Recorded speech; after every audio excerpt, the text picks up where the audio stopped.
फिलहाल का जो आपका चैप्टर्स है इसमें हम लोग समझने का प्रयास करेंगे कि आखिर दो चर वाले रैखिक समीकरण में कौन कौन सा बात याद रखना जरूरी होता है ना। एग्जाम में कुछ क्वेश्चंस ऐसे होते हैं जो थ्योरेटिकल सवाल पूछा जाएगा आपसे। तो दो चर वाले रैखिक समीकरण हमारा चैप्टर कौन सा है? जो भी सवाल आप लोग आज पूछे हैं वो सारे के सारे दो चर वाले रैखिक समीकरण से, linear equation in two variables है। तो सबसे पहले तो इसका फॉर्मेट देखेंगे कि दो चर वाले रैखिक समीकरण का फॉर्मेट क्या है, व्यापक रूप क्या है इसका। दो चर वाले रैखिक समीकरण का व्यापक रूप पहले देखेंगे कि व्यापक रूप इसका कौन सा है ना। General form of linear equation in two variable, ये आपके एग्जाम में पूछा जाता है। बोर्ड पर देखो बाबू, क्या बना रही हो अब तुम, बंद करो ना, यहां देखना है। ये बताओ दो चर वाले रैखिक समीकरण का व्यापक रूप, 2 नंबर का क्वेश्चन आएगा आपके एग्जाम में 2 मार्क्स का, और वहां साफ तक पूछेगा कि दो चर वाले रैखिक समीकरण का व्यापक रूप इनमें से कौन है। तो दो चर वाले रैखिक समीकरण का जो व्यापक रूप होगा ना वो कुछ इस तरीके का होगा, ax plus by plus c is equal to 0। ये देखो यही समीकरण का फॉर्मेट है, सीखो। तो हम लोग इसमें दो चर वाला दो समीकरण आएगा ना, तो a1 लिख दिए इसको, b1 लिख दिए इसको और c1 लिख दिए इसको। तो हमारे पास इक्वेशन क्या हो गया, a1x प्लस b1y प्लस क्या c1 इज इक्वल टू क्या हो गया 0। And after this we can write the a2x plus b2y plus c2 is equal to 0. This is the second equation of this chapters. This is the general form of linear equation in two variable. First is a1x plus b1y plus c1 is equal to 0, and the second is a2x plus b2y plus c2 is equal to 0. We can say इसके जैसा अगर कोई example हम लिखते हैं, आपको दिखाते हैं इसके जैसा एग्जाम्पल कैसा हो सकता है, देख लो। आप देखे भी होंगे कई तरह का। अगर इससे एग्जाम्पल देखा जाए तो 2x plus 3y plus 6 is equal to 0, इसी के जैसा है, देखो है ना। और नीचे अगर लिखे हम 6x plus 7y plus 8 is equal to 0, minus भी हो सकता है कहीं कहीं पे। तो ये है तुम्हारा इक्वेशन नंबर फर्स्ट और ये है तुम्हारा इक्वेशन नंबर सेकंड। तो देखो इसी के जैसा है ना, ऊपर में जो हम फॉर्मेट लिखे हैं ये इसके जैसा और ये वाला किसके जैसा, इसके जैसा। तो देख लो यहाँ पे कंपेयर अगर करेंगे तो x और x तो कैंसिल हो जाएगा, तो यहाँ क्या बचेगा a1 और इसके जगह पे क्या है 2 है। तो हम लोग कह सकते हैं कि समीकरण फर्स्ट में है जो वो a1 का मान कितना है 2 है ना। और समीकरण फर्स्ट में ही यहाँ देखो b1 है ना, तो b1 का मान कितना रहेगा 3 और c1 का मान कितना रहेगा 6। उसी तरह से समीकरण सेकंड में अगर देखें तो a2 का मान 6, b2 का मान 7, c2 का मान क्या हो जाएगा 8। क्या इतनी बातें समझ में आता है? बोलो, इज इट क्लियर एवरीवन? यहां तक आपको समझ में आता है? अगर दो समीकरण लिखा हुआ है तो a1 b1 c1 a2 b2 c2 कैसे निकालते हैं ये सबको पता लग रहा है? बोलो, है? ये तो समझ आ ही रहा होगा ना आपको। अब यहाँ के बाद क्या मामला है, a1 b1 c1 a2 b2 c2 तो हमने निकाल लिए। इसके बाद क्या है, इसके बाद एक तरीका है, कुछ फॉर्मेट है, कुछ फॉर्मूला है ना, कि अगर दोनों बराबर हो तब क्या होगा, तो ये भी याद रखना होगा। तो यहाँ क्या मामला है कि यदि इसमें क्या है ना कि कंडीशन है, पहला क्या कंडीशन है, a1 वटा a2 बराबर नहीं b1 वटा b2। कोई कॉलम नहीं लगा रहे हैं आज आपको बस ऐसे ही समझा रहे हैं हम। तो a1 बटा a2 और बराबर नहीं b1 वटा b2। तो यहां चेक करेंगे तो 2 वटा कितना है, यहाँ पे बोलो 2 वटा 6 होगा और बराबर नहीं ही तो है ना b1 वटा b2 कितना हो गया 3 वटा 7। मतलब हमारा ये वाला जो एग्जाम्पल है वो इसमें टैली कर रहा है, मिल रहा है ना, इसी शर्त में आ रहा है ना। 2 वटा 6 और 3 वटा 7 तो बराबर है नहीं हमारा। तो जब बराबर नहीं रहेगा तब आपको क्या याद रखना है, बराबर जब नहीं रहेगा तब क्या याद रखना है, रेखाएं क्या करेगी, रेखाएं प्रतिच्छेद करेगी। हम लोग को पता हो गया कि इसका जब ग्राफ पे लाइन खींचेंगे तो रेखाएं क्या होगी, प्रतिच्छेद होगी। और साथ ही साथ याद रखना होगा कि इसका हल जो होगा अद्वितीय हल होगा या एक हल होगा। कितना हल होगा इसका, सॉल्यूशन कितने होंगे, एक होगा, एक ही हल निकलेंगे। और इसका निकाय कैसा होगा, तो इसका निकाय होगा संगत। ये निकाय है, इसको निकाय कहते हैं। ये निकाय है, इसकी प्रवृत्ति है, संगत तरीके का होगा, है ना। तो ये तीन बातें याद रखेंगे किसके लिए, A1 बटा A2 बराबर नहीं B1 बटा B2। नेक्स्ट क्लासेज में आपसे पूछेंगे हम कि बताओ A1 बटा A2 बराबर नहीं B1 बटा B2 में रेखाएं कैसी होगी, तो रेखाएं इंटरसेक्ट इच अदर, है ना, एक दूसरे को एट अ वन पॉइंट, एक बिंदु पर एक दूसरे को काट देगी। इसका हल कितने होंगे, तो इसका एक हल होगा, और इसका निकाय कैसा होगा, तो इसका निकाय संगत होगा, है ना। मान लेते हैं कोई और एग्जाम्पल अगर यहां पर लेंगे हम लोग, मान लेते हैं कि यहां पे हम 9 ले लिए, क्या ले लिए यहां पे 9, इसी एग्जाम्पल में समझा रहे हैं अब, है ना। तो एग्जाम्पल यहां पे 9 अगर ले लिए तो B2 का मान चेंज हो जाएगा ना, B2 कितना हो गया हमारे पास 9 हो गया। अच्छा दूसरा कंडीशन इसका क्या है, A1 बटा A2 बराबर B1 बटा B2 बराबर नहीं C1 बटा क्या, तो चलो A1 बटा A2, A1 कितना हमारे पास है बताओ 2, A2 कितना हमारे पास 6 बराबर B1 बटा B2 3 बटा 9 बराबर नहीं C1 बटा C2 6 बटा 8। इसको काटो तो 2 तिया 6, इसको काटो 3 तिया 9, और इसको काटो तो 3 दूनी 6 4 दूनी 8। देखो क्या ऊपर वाला कंडीशन पूरा कर रहा है, आराम से कर रहा है ना। ये 1/3 बराबर 1/3 बराबर नहीं 3/4, तो इसके जैसा मैच कर रहा है, नहीं मैच कर रहा है, कर रहा है ना। तो आपको ध्यान रखना होगा कि यदि किसी सवाल का A1 बटा A2 बराबर B1 बटा B2 और बराबर नहीं C1 बटा C2 हो, तो आपको ध्यान रखना होगा कि रेखाएं क्या होगा बताओ, रेखाएं क्या होगा, समानांतर होगा। एकदम याद कर लीजिए ये बात रट लीजिए आप, बहुत जरूरी होगा आपके लिए। रेखाएं क्या होगा, समानांतर होगा। साथ ही साथ आपको ध्यान रखना होगा कि इसका कोई हल नहीं होगा, ये कोई हल नहीं है इसका। और यदि निकाय की बात करें तो असंगत। जब कोई हल होगा ही नहीं, जब ये सॉल्व होगा ही नहीं, तो इसकी प्रवृत्ति क्या होगी, इसका नेचर कैसा होगा, इसका निकाय कैसा होगा, असंगत। इसका निकाय क्या होगा, असंगत हो जाएगा। अब बस तीसरा कंडीशन और है, और इस चैप्टर में इससे ज्यादा थ्योरी नहीं है।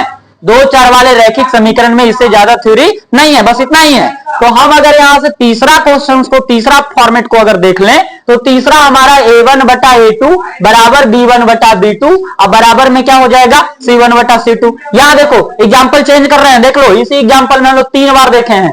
इसको अगर हम लोग 18 कर देंगे, क्या कर देंगे 18, तो हमारे ये C3 का मान क्या हो जाएगा, बोलो C3 का मान बदल जाएगा ना। अब जरा इस सबको यहां ला के दिखाओ, कितना हो जाएगा 2 बटा 6 3 बटा 9 और 6 बटा क्या हो गया 18। एग्जाम्पल अलग अलग चेंज कर दे रहे हैं हम, इसके लिए अब नया लाए हैं, ये अलग क्वेश्चन हो गया।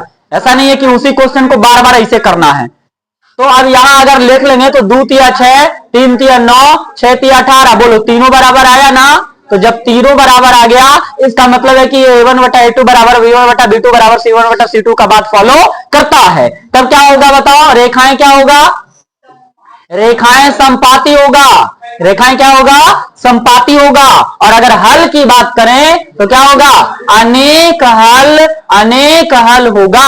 एक रेखा पर दूसरा रेखा अगर ऐसे ही चल जाए तो पूरे प्रतिच्छेद करते जा रहा है ना, तो ढेर सारा इसका क्या हो जाएगा, सॉल्यूशन हो जाएगा। लेकिन प्रतिच्छेद में ऐसा नहीं है, प्रतिच्छेद में 2 रेखाएं बस एक बिंदु पर प्रतिच्छेद करेगी ना, इसीलिए एक हल होगा। और समानांतर में प्रतिच्छेद करेगी ही नहीं, इसीलिए कोई हल नहीं होगा। ये बात समझने होंगे। और समानुपाती में एक दूसरे के ऊपर ही दोनों रेखा होता है, तो ये बहुत सारे बिंदुओं पर प्रतिच्छेद करेगी, इसी कारण इसका अनेक हल होगा, है ना। और अगर प्रवृत्ति की बात करें, निकाय की बात करें, तो क्या होगा, निकाय इसका संगत हो जाएगा, या इसको क्या बोलते हैं, या आश्रित बोलते हैं शायद से, है ना। आश्रित भी बोलते हैं। आश्रित क्यों बोलते हैं, ये लाइन से ही तो पता चल रहा है कि एक दूसरे पर क्या है, ये डिपेंडेबल है, आश्रित है, तो इसी कारण हम लोग इसको आश्रित भी कह देंगे। तो इतना थ्योरी जो है ना बाबू, इतना थ्योरी ही है 2 चर वाले रैखिक समीकरण में, इससे ज्यादा कुछ नहीं है। बस अब आपको फॉर्मेट समझना है, बनाने का तरीका समझना है। यहां आप कुछ क्वेश्चन जो पूछे हैं उसको हम लोग देखते हैं। हमारे पास एनसीईआरटी किताब का अध्याय 3.1 का पहला और दूसरा सवाल देखते हैं। तो पहला सवाल आपको अगर यहाँ पे देखने को मिलेगा, बड़ा जरूरी सवाल है, और हम जो इसमें ट्रिक बताए हैं आपको, हम जो आपको बनाने का एक तरीका बताए हैं वो सीख लीजिए, तब आप आराम से 2 नंबर 5 नंबर एग्जाम में ले आइएगा, क्योंकि ये सवाल एग्जाम में होगा ही होगा, ये सवाल एग्जाम में होगा ही होगा, निश्चित तौर पे होगा, है ना। तो कैसे बनाते हैं, ये एज प्रॉब्लम हम बता रहे हैं आपको। क्या बता रहे हैं, एज प्रॉब्लम। अगर एक बार मेरा बात सुन के आप अगर ध्यान से इस सवाल को समझ लेते हैं तो हमको लगता है कि एज प्रॉब्लम अगर आ जाए एग्जाम में तो आप आसानी से बना पाइएगा। एज प्रॉब्लम का सवाल क्या कह रहा है, जरा सवाल पढ़ो किताब में, देखो क्या लिखा है। आफ्ताब अपनी पुत्री से कहता है, इसमें कोई ना किसी से बोलेगा ही, दो व्यक्ति रहेगा इसमें हमेशा। एज प्रॉब्लम की बात करेंगे तो हमेशा कितना रहेगा, दो व्यक्ति रहेगा। और सीख लो तुम, कहता है आफ्ताब अपनी पुत्री से कहता है 7 वर्ष पूर्व मैं तुमसे 7 गुनी आयु का था। 7 वर्ष पूर्व मैं तुमसे 7 गुनी आयु का था, अब से 3 वर्ष बाद मैं तुमसे केवल 3 गुनी आयु का रह जाऊंगा। इस स्थिति को बीजगणितीय रूप में क्या करें, व्यक्त करें, या क्या लिखा है, ग्राफीय रूपों में व्यक्त कीजिए, है ना। यानी एक्स और वाई का मान नहीं निकालना है, बस समीकरण निकाल के क्या कर देना है, छोड़ देना है हमको, ज्यामितीय रूप में व्यक्त कर देना है। सुनो मेरी बात सुनो, हम क्या कह रहे हैं, हम कह रहे हैं कि तुमको एज प्रॉब्लम में दो चीज देखना है, दो चीज देखना है तुमको। क्या देखना है, मेरी बात सुनो, दो चीज में क्या देखना है तुमको देखना है कि कितना वर्ष पूर्व कह रहा है, तुमको देखना है कि पूर्व का कंडीशन क्या है और बाद का कंडीशन क्या है, पश्चात का कंडीशन क्या है। सवाल में एज प्रॉब्लम का जब भी सवाल आए तुमको दो मैटर देखना है, किसका, पूर्व का और पश्चात का। तो बताओ, सवाल देख के जल्दी से बताओ कि पूर्व का क्या कंडीशन है, 7 वर्ष पूर्व। कितना वर्ष,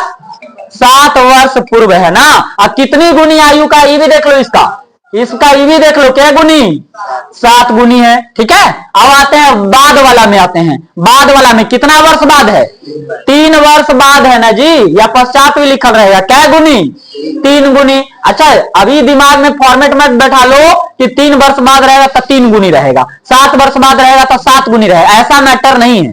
7 वर्ष पूर्व 8 गुनी का भी हो सकता है, 3 वर्ष बाद 5 गुनी का भी हो सकता है ना। ऐसा ये फिक्सेबल नहीं है कि 7 वर्ष तो 7 गुनी, 3 वर्ष तो 3 गुनी। समझ रहे हो ये बात, बस इतने डेटा निकालना है। अब तो हम किताब रख भी देंगे, नहीं हो पढ़ेंगे सवाल तो बना देंगे, इतना ही डेटा पढ़ना है तुमको। तो बताओ, क्या एज प्रॉब्लम के सवाल में आप इतनी बातें चुन लीजिएगा, किताब में क्वेश्चन देके या एग्जाम में क्वेश्चन देके क्या इतनी बातें चुन लीजिएगा, आराम से चुन लेंगे भाई कि पूर्व में क्या है और पश्चात में क्या है। और जैसे ही बात तुमको पता लगा तो तुम धीरे से नीचे क्या लिखोगे, माना कि मैं ओकर लर्जर देख लेंगे सवाल में कि क्या है। ज्यादातर आफ्ताब, उसकी बेटी, पुत्री, यही सब का बात होगा ना, तो फटाक से देखेंगे कि उसमें बड़ा कौन है, उसको एक्स मान लेंगे, और जो छोटका होगा उसको वाई मान लेंगे। तो आफ्ताब बड़ा कि आफ्ताब की पुत्री बड़ा, इतना तो होना चाहिए ना सेंस। कोई ऐसा बच्चा है जी जो हमको ये कह दे कि आफ्ताब छोटा है और आफ्ताब की पुत्री बड़ा है, ऐसा होगा। आफ्ताब का उम्र लिखना है ना हमको, कैसे लिखा था उम्र, सही लिखे हैं, ये हटा दें, ये लगा दें, ठीक है। आफ्ताब का उम्र कितना हो गया, राम रहा होता, राम का उम्र लिखे होते 1 वर्ष, है ना। और पुत्री का इसके पुत्री का उम्र कितना लिख लिए। अब देखो, अब ऐसा गेम खेलेंगे हम लोग इसमें कि हमको कोई मैथमेटिक्स समझना नहीं, बल्कि इसके आधार पे हम लोगों को काम कर लेना है। चलिए, तो पहले हम लोग यहां क्या लिखेंगे, प्रश्न से क्या करना है तुमको, ध्यान दो, सीखो। x बराबर क्या लिखेंगे यहाँ पे, y, ठीक है, x बराबर y। क्या वर्ष पूर्व बोल रहा है, तो 7 पूर्व का मतलब होता है माइनस, पूर्व का मतलब लो 7 इधर भी माइनस, 7 इधर भी माइनस। क्या गुनी बोल रहा है, y के तरफ, छोटा वाला के तरफ 7 से गुना, हो गया, इक्वेशन बन गए। क्या ये बात समझ में आया, बोलो। अब इसको गुना करवा दो, x माइनस 7, 7y माइनस क्या हो जाएगा 49, 7 इन्हें ले आओ, 7y इधर लेके आ जाओ, तो क्या हो जाएगा, x minus 7y is equal to minus 49 plus में 7। तो x minus 7y is equal to minus 49 plus 7 is equal to minus 42। Equation number first. किसी को कोई प्रॉब्लम है इसमें, कोई समस्या है। अगली बार क्या लिख दिए यहाँ पे, पुनः में क्या करना है, फिर वही बात, x बराबर y। के वर्ष बाद बोल रहा है, बोलो 3 वर्ष बाद, तो 3 इधर जोड़ेंगे और 3 बाद मतलब होता है प्लस, पश्चात मतलब प्लस, याद रख लो, क्या गुना, 3 गुनी आयु का, तो 3 से क्या कर दिए गुना, तो क्या हो जाएगा अगली बार हमारे पास x plus 3 is equal to 3y plus 9। 3y इधर 3 इधर आ जाएगा, ये तो बच्चा का काम है। 3y और इधर क्या हो जाएगा 9 माइनस 3, तो हम लोग कह सकते हैं x minus 3y is equal to क्या हो गया 6, समीकरण नंबर सेकंड। और यही क्या हो गया हमारा उत्तर हो गया, है ना। इसको आप बना भी सकते हैं, सॉल्व भी कर सकते हैं आप प्रतिस्थापन विधि से या विलोपन विधि से या बीजगुणन विधि से, है ना। इसी के जस्ट नीचे एक और सवाल कहता है कि क्रिकेट टीम के एक कोच ने 3900 रुपया में, कितना रुपया में 3900 रुपया में क्या करता है भाई, 3900 रुपया में ये करता क्या है आदमी, ये 3900 रुपया में 3 बैट खरीदता है, 3 बैट खरीदता है और क्या खरीदता है 6 बॉल खरीदता है। उसके बाद कह रहा है कि 1300 रुपया में, फिर से लगाया 1300, और इस 1300 में क्या करता है ये, इस 1300 में एक और बल्ला यानी एक बैट खरीदता है और क्या करता है 2 गेंद खरीदता है। ऐसा जब भी सवाल आए तो ये सबसे आसान सवाल है ना। वर्ड प्रॉब्लम का यानी कि जो शब्द वाला सवाल होते हैं उस सवाल का ये सबसे आसान फॉर्मेट है कि 1 रुपया दिया हुआ है और 2 सामान इस तरीके के दिए हुए हैं, यहां भी रुपया दिया हुआ है 2 सामान ऐसे दिए हुए हैं, बड़ा इजी होता है। ऐसे सवाल में हम लोग फटाक से मानेंगे, माना कि एक बल्ला का दाम कितना रुपया 100 रुपया और एक गेंद का दाम कितना रुपया y रुपया। आ जाओ अकॉर्डिंग टू क्वेश्चन, कितना बल्ला खरीदा है 3 बल्ला तो 3x, एक बल्ला का 100 रुपया तो 3 बल्ला का 3x रुपया और प्लस 6 गेंद है ना, कितना गेंद है और एक गेंद y रुपया है तो 6 गेंद का अब पैसा कितना लग जाता है 3900। समीकरण फर्स्ट कितना आसान है। अगली बार चलेंगे यहाँ पे पुणे, अब पुणे में देखेंगे कितना बल्ला है, एक बल्ला तो 100 रुपया, फिर कितना गेंद है 2 बॉल है तो कितना रुपया 2 भाई, और कितना रुपया लगता है 1300 रुपया। समीकरण नंबर क्या हो गया सेकंड, और यही तुम्हारा क्या हो गया उत्तर हो गया। 3.2 में देखो सवाल नंबर 6 कोई पूछा है, 3.2 सवाल नंबर 6, 3.2 सवाल नंबर 6 सुंदर सवाल पूछा है। 5वां भी पूछना था तुम लोगों को, बहुत की कॉपी में बना हुआ नहीं था जी, बन गया। चलिए 6ठा सवाल, एनसीईआरटी किताब में अध्याय 3.2 में सवाल नंबर 6ठा बताया जा रहा है। देखिए ध्यान से देखिए, ये लॉन्ग क्वेश्चन है, 5 नंबर में आपके एग्जाम में कितने में आएंगे 5 नंबर में आएंगे और बड़ा सुंदर है।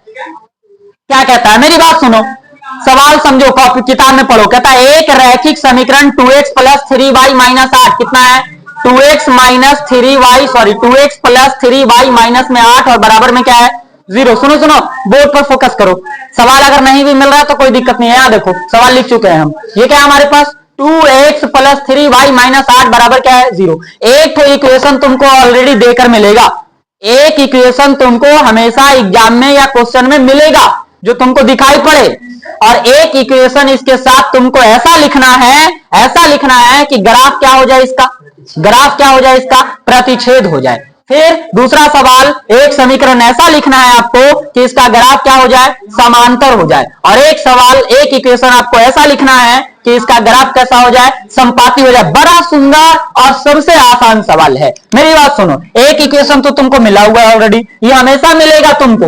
दूसरा इक्वेशन तुमको खुद से लिखना है कि अगर है ना कंपेयर किया जाए इस इक्वेशन में और इस इक्वेशन में तो दोनों रेखाएं क्या हो जाए, अगर इस इक्वेशन में और इस इक्वेशन में अगर कंपेयर किया जाए तो दोनों रेखाएं क्या हो जाए समानांतर हो जाए। इस इक्वेशन और इस इक्वेशन में अगर कंपेयर किया जाए तो दोनों रेखाएं क्या हो जाए संपाती हो जाए। मेरी बात सुनिए ना, कैसे लिखिएगा आपका प्रतिच्छेद हो जाए, कैसे लिखिएगा आप प्रतिच्छेद हो जाए। मेरी बात सुनिए, इस 2x और इस 3y को ऐसा बदल के लिखिए कि दोनों में कोई रिलेशन नहीं होना चाहिए, है ना। ऐसा लिखिए जैसे ऐसे 2x है तो यहां लिखिए 5x। बोलो क्या है 5x, क्योंकि 2 और 5 में कोई रिलेशन होगा ही नहीं, होगा 2 का पहाड़ा में 5 आता है, एवे नहीं करेगा। एकदम बदल के लिखिए, बदल के प्लस है ना माइनस दे दीजिए, है ना। तो यहाँ 3 है, अगर प्लस भी दीजिएगा कोई फर्क नहीं पड़ेगा। यहाँ 3 है ना तो यहाँ क्या दे दो 8 भाई, एकदम अलगे ही गया बेचारा। नहीं, ये देखो 2/5 आएगा, 2/5 और 3/8 बराबर तो नहीं है। अब प्रतिच्छेद का क्या कंडीशन बताए थे अभी, कि A1 बटा A2 बराबर नहीं B1 बटा B2 होना चाहिए। तो दिमाग लगाना है ना हमको। इधर कुछ लिख दो तुम, कोई दिक्कत नहीं है, हो गया ही, रेखाएं प्रतिच्छेद है। और समानांतर में क्या करना है, ध्यान दो, समानांतर में क्या करना है, तुमको ये पार्ट और ये पार्ट बराबर करवाना है, और ये पार्ट को बराबर। तो कैसे करेंगे, एक के पहाड़ा से बढ़ेंगे, दोनों में 3 से गुना करवा देंगे, या तो दोनों में 2 से, या दोनों में 5 से, या दोनों में 5045 से भी करवा सकते हैं, 1,47,000 से भी करवा सकते हैं, आपकी मर्जी। हम तो 2 से करवाएंगे, आसान चुनेंगे। तो 2 दूनी कितना हो जाएगा, 4x, 3 दूनी कितना हो जाएगा, 6y। लेकिन याद रखिएगा 8 दूनी 16 आपको कहीं नहीं करना है, आप इसको बढ़ा दीजिए, 8 दिए 24 कर दीजिए, या 7 लिख दीजिए, एकदम रिलेशन मत रखिए इसमें, क्योंकि ये अलग आना चाहिए, है ना। तो ये समानांतर हो गया, दोनों रेखाएं क्या हो गया, समानांतर। मेरी बात सुनो, संपाती में तीनों बराबर दिखाना है, संपाती में तीनों, तो सबको एक तरह से बढ़ा देंगे, है ना। तो मान ले तो 3 से गुना करवाएंगे अगर, तो 3 दूनी कितना हो जाएगा, 6x हो जाएगा, और 3 तिया कितना हो जाएगा, 9y, माइनस 8 तिया कितना हो जाएगा, 24। अब बराबर क्या हो गया हमारा, 0। ये रेखाएं क्या हो जाएगी, संपाती, ये रेखाएं क्या हो जाएगा, समानांतर, ये रेखा क्या हो जाएगा, प्रतिच्छेद। इसके बाद आपको कौन सा चैप्टर में चलना है, 3.3 में एगो सवाल बताना है, 4 नंबर निकालिए। 3.3 का सवाल नंबर 4, 3.3 का सवाल नंबर 4, केमा का 4 कौन पूछा है, तीसरा का चौथा सवाल। मेरी बात सुनिए ध्यान से, बड़ा इंपॉर्टेंट क्वेश्चन है ना, पहले नोट कर लीजिए। 3.3 का कोई पूछा है चौथा सवाल, अति महत्वपूर्ण क्वेश्चन है ये, अति महत्वपूर्ण सवाल है। एनसीईआरटी में कोई ऐसा सवाल नहीं है जो महत्वपूर्ण ना हो।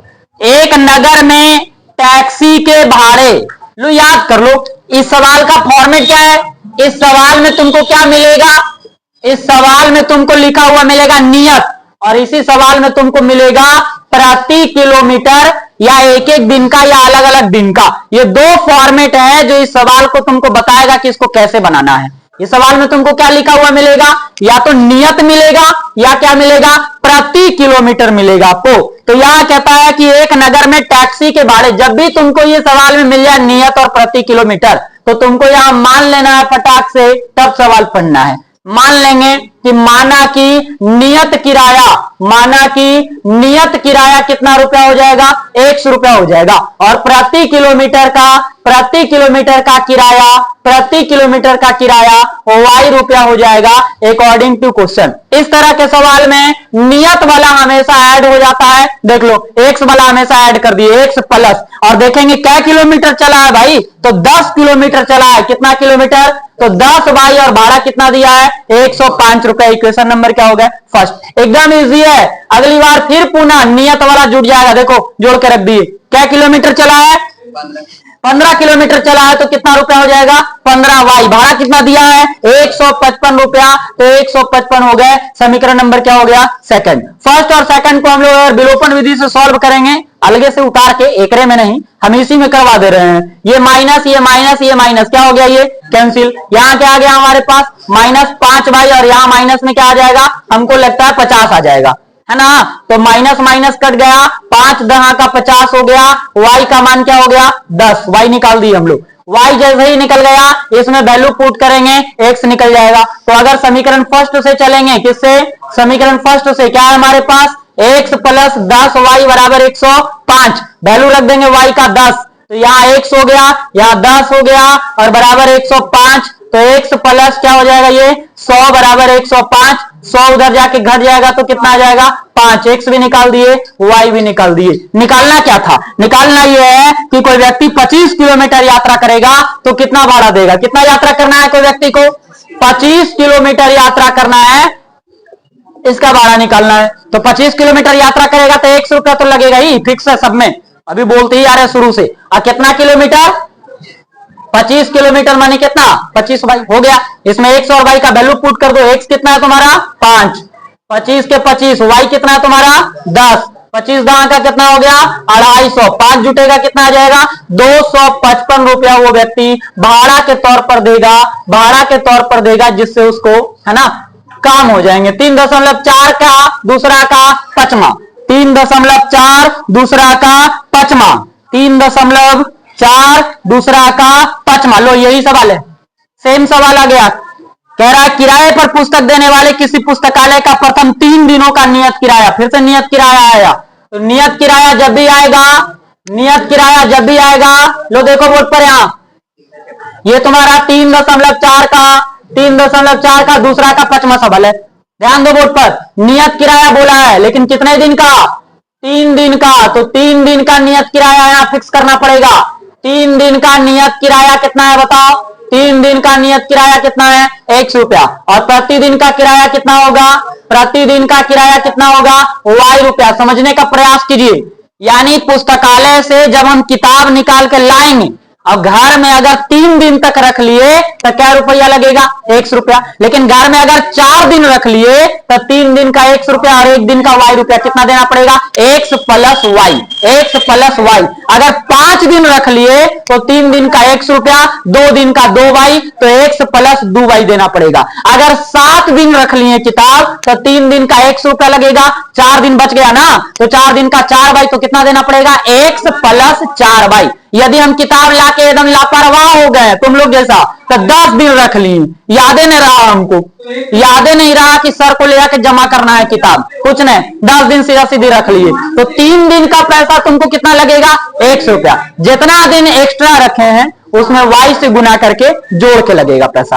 तो 3 दिन रखे तो क्या दिन फालतू रखे? 7 दिन, तो 7y लगेगा। तो x प्लस 7y। आओ क्वेश्चन खत्म हो गया। ये अकॉर्डिंग टू क्वेश्चन कोई सुशी है, सुशी यही होगी ना। अच्छा सरिता है, पहले सरिता 7 दिन पुस्तक रखी है और उसको 27 रुपया लगा है। कितना दिन पुस्तक रखी है? 7 दिन पुस्तक रखी है। 3 दिन का तो लग गया, 3 दिन का तो लग गया 100 रुपया। क्या दिन बचा? 4 दिन बचा, तो 4y और लगेगा। क्या रुपया दे दी? 27 रुपया। समीकरण नंबर क्या हो गया? फर्स्ट। फिर आते हैं पुनः, इसके नीचे पुनः सुशी है नावरी, सुशी 5 दिन किताब रखी है और 21 रुपया लगा है। तो 3 दिन का कितना लग गया? 100 रुपया। फालतू कितना दिन रखी? 2 दिन, तो 2y। क्या रुपया दी? समीकरण नंबर बना लीजिएगा ना विलोपन से, अभी बना भी देंगे हम तो x और x कट जाएगा। 4y में से 2y, 2y आ जाएगा। 27 में से 21 गया 6, 2 3 6, x का मान 3 आ गया, x का मान 3 आ गया। 3 इधर घट जाएगा, 24 4 6 24, y का मान 6 आ गया। 3 और 6 उत्तर हो गया इसका। ठीक है, चलिए।